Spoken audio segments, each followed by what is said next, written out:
Los Angeles जल रहा है। तारीख की सबसे बड़ी आग का सामना इस टाइम पर अमेरिका कर रहा है और इस आग ने अमेरिका की स्टेट कैलिफोर्निया के सबसे बड़े शहर जिसका नाम लॉस एंजलिस है उसको अपनी लपेट में लिया हुआ है और ये भड़कती हुई आग जहन्नम की अक्कासी कर रही है। और कुछ लोग तो इसको कुदरत का इंतकाम भी कहते हैं क्योंकि अमेरिका की खामोशी की वजह से ही गजा राख का ढेर बन चुका था और आज अमेरिका की अपनी state.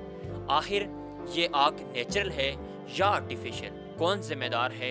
Let's unfold it. Los Angeles को द सिटी ऑफ एंजल्स भी कहा जाता है। ये अमेरिका का दूसरा बड़ा शहर है जो बहुत ही ज़्यादा हसीन और दिलकश है और ये महंगा तरीन शहर भी है। इस शहर को हॉलीवुड इंडस्ट्री का मरकज़ भी कहा जाता है, लेकिन चंद दिन पहले रात के टाइम पर एक जंगल में आग लगी और फिर उस आग ने शहर का रुख किया।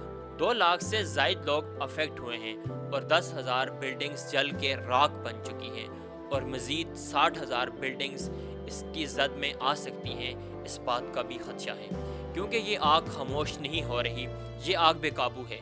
तमाम स्टेट मशीनरी और तमाम वसाइल और टैक्टिक्स के बावजूद भी इस आग पे काबू नहीं पाया जा सका।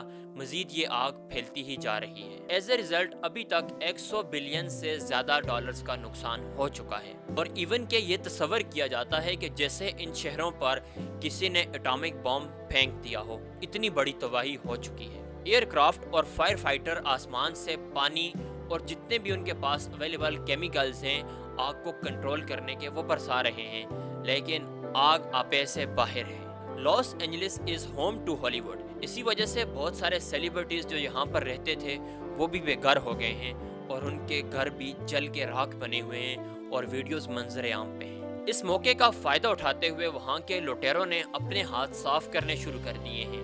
लूट मार भी सरेआम हो रही है, घरों से चीज़ें और इक्विपमेंट उठाकर लेके जा रहे हैं और इसीलिए अब स्टेट ने नेशनल गार्ड्स को तलब किया है ताकि वो लॉ एंड ऑर्डर को मेंटेन कर सकें।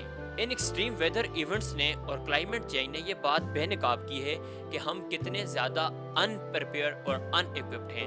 हम इन चीज़ों से बिल्कुल भी निपटने के लिए तैयार नहीं हैं। इंसान जितने ज़्यादा खुदाई के दावे कर ले लेकिन वो कुदरत के आगे बड़ा बेबस नजर आता है। और इसके साथ ही इस आग ने बड़े अदाकारों को भी बेनकाब किया है जो कल दूसरों के घर गजा में जलने पर तो खुशियां मनाते थे, सेलिब्रेशन करते थे, लेकिन जब अपना घर जला तो उन्हें पता चला कि अपना घर जलने का दुख क्या होता है। और साथ ही कुछ मजहबी लोग इस आग का मजहब डिटरमिन करने पे लगे हुए हैं, लेकिन ये बात याद रखिए आग का कोई मजहब नहीं होता। इसी आग ने 2007 में भावलपुर आई टैंकर से 150 लोगों को और 1997 में मक्का में 300 हाजियों को और लॉस एंजलिस में 10 लोगों को जलाया है। आग कोई मजहब नहीं जानती, ये एक नेचुरल इवेंट्स है जिसके रास्ते में जो भी आए वो पिघल जाता है।